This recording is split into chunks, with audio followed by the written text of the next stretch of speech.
warahmatullahi wabarakatuh.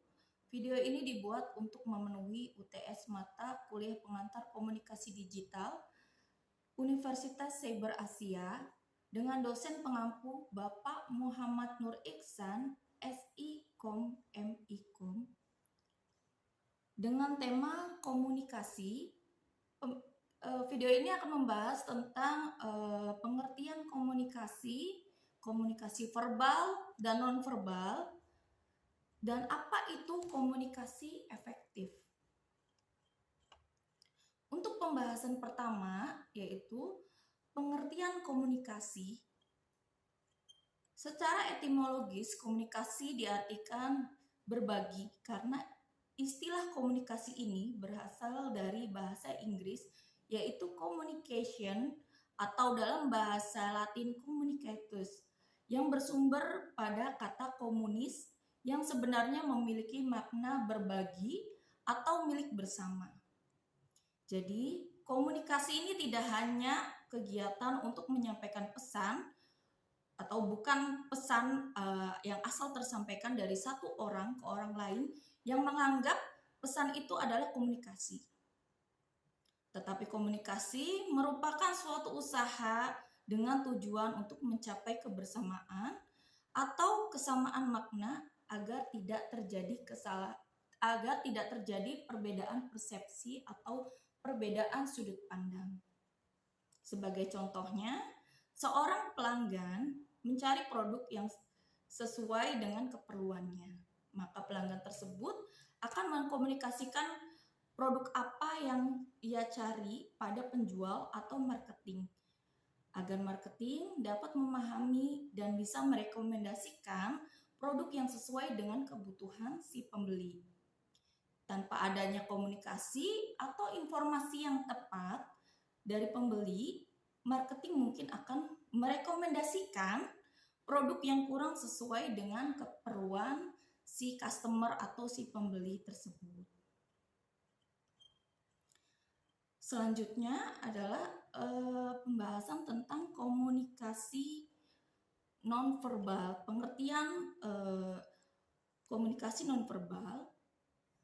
Istilah nonverbal biasanya digunakan untuk melukiskan semua peristiwa komunikasi di luar kata-kata terucap dan tertulis.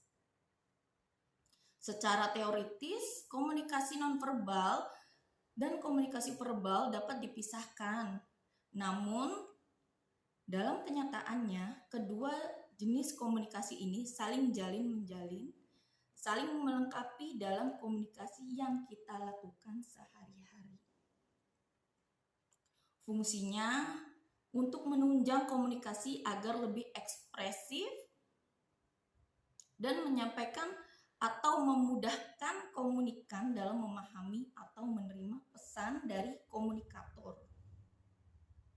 Misalnya, seseorang menyampaikan kabar bahagia, maka akan disertai dengan wajah sumringah, bahkan ekspresif jika kabar yang disampaikan sangat membahagiakan.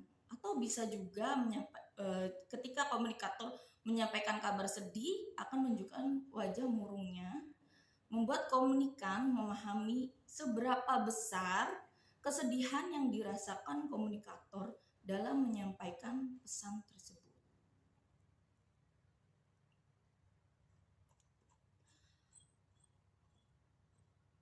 Lalu, apakah seseorang dapat berkomunikasi hanya menggunakan pesan verbal saja?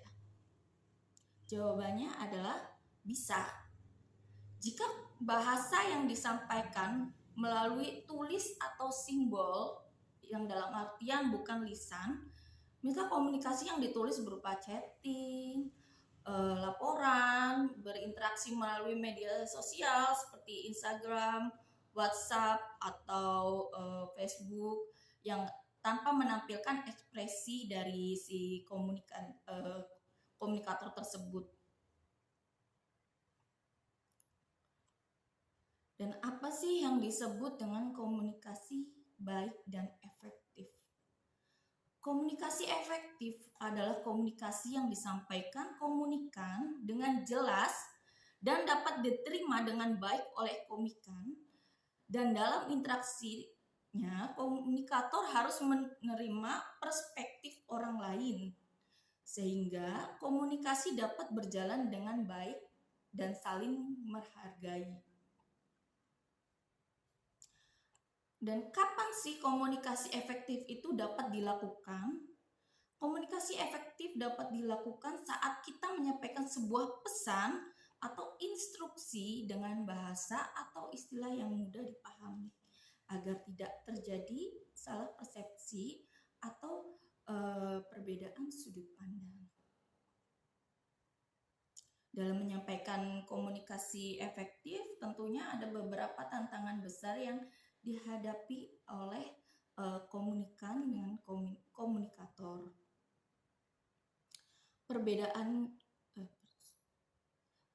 Tantangan besarnya, komunikasi efektif dapat terganggu jika komunikator menggunakan bahasa yang tidak mudah dipahami oleh komunikan. Itulah sebabnya salah satu kendala atau tantangan terbesarnya adalah perbedaan latar belakang dari antara komunikator dengan komunikan tersebut.